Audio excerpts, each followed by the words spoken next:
Ada sebuah dusun tersembunyi di kaki Gunung Lawu. Tidak ada peta yang menunjukkannya. Tidak ada GPS yang bisa membawamu pulang dari sana. Kalau kamu sudah masuk, namanya Dusun Seruni. Dan malam ini, aku akan bercerita tentang satu keluarga yang nekat melawan kutukannya.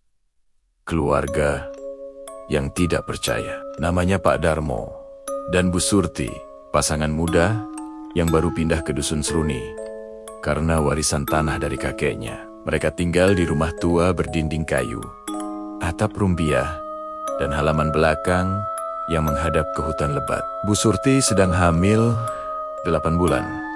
Warga dusun langsung panik. "Jangan melahirkan di sini, Nak. Bayimu tidak akan selamat," kata Mbah Jamilah, sesepuh desa. Matanya berkaca-kaca. Tapi Pak Darmo cuma tertawa. "Itu cuma mitos, Bu. Zaman sekarang kan ada bidan, ada puskesmas. Kita harus modern." Malam itu, angin berhembus kencang. Daun-daun bergesekan seperti bisikan.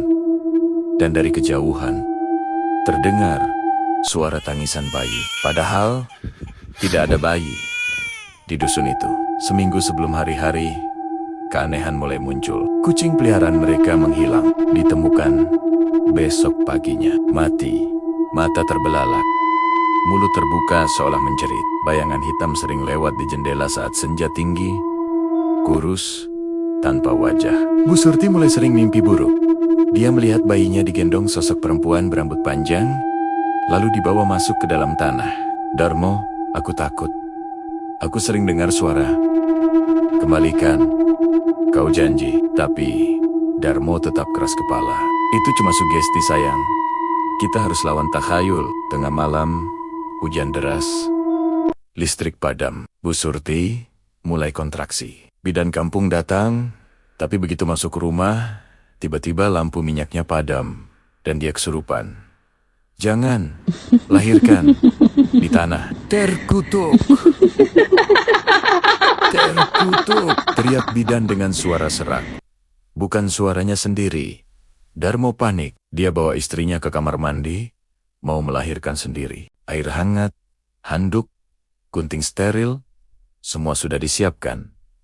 Tapi air di ember berubah merah, seperti darah, dan dari luar, pintu diketuk. Tok, tok, tok. Pelannya teratur. Seperti tahu persis kapan kontraksi Bu Surti datang. "Siapa?" teriak Darmo. Gemetar, tidak ada jawaban, hanya suara bisikan perempuan. "Aku datang, ambil janjiku." Pukul jam 2:33 dini hari. Bayi laki-laki lahir, sehat, menangis kencang. Darmo menangis bahagia. "Lihat sayang, mitos itu bohong. Anak kita selamat." Tapi ketika bidan yang sudah sadar memandikan bayi, airnya berubah hitam pekat. Dan bajinya berhenti menangis.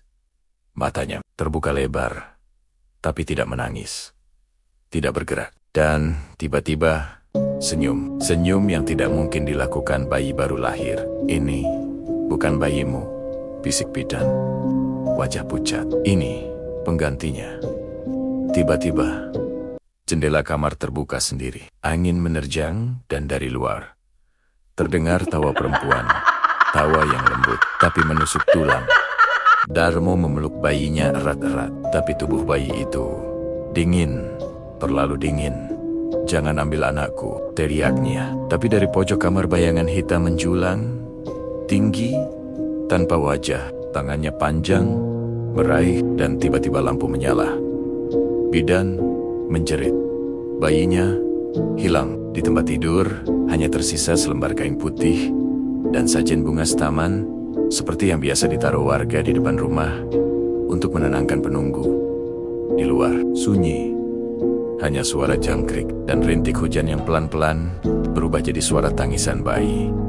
Menjauh, semakin menjauh. Besok paginya, warga menemukan Pak Darmo duduk di beranda.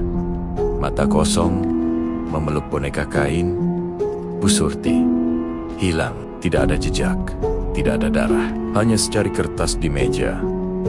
"Kalian janji akan mengembalikan yang kalian ambil, kalian ingkar." Maka aku ambil yang paling kau cintai. Penunggu seruni, sejak hari itu, rumah itu dibiarkan kosong. Warga menaruh sesajen tiap malam Jumat Kliwon. Dan kalau kamu lewat dusun Truni tengah malam, kadang kau masih bisa dengar suara tangisan bayi. Suara laki-laki memanggil-manggil, "Surti, anakku." Dan bisikan perempuan, "Janjimu belum lunas. Kamu masih mau bilang itu cuma mitos? Kalau kamu kemagetan, jangan sembarangan tanya jalan ke dusun Seruni. Karena mereka yang bertanya kadang tidak pernah kembali. Atau pulang membawa sesuatu yang bukan milik mereka. Selamat malam, dan jangan lupa kunci pintu. Jangan-jangan sudah ada yang berdiri di belakangmu."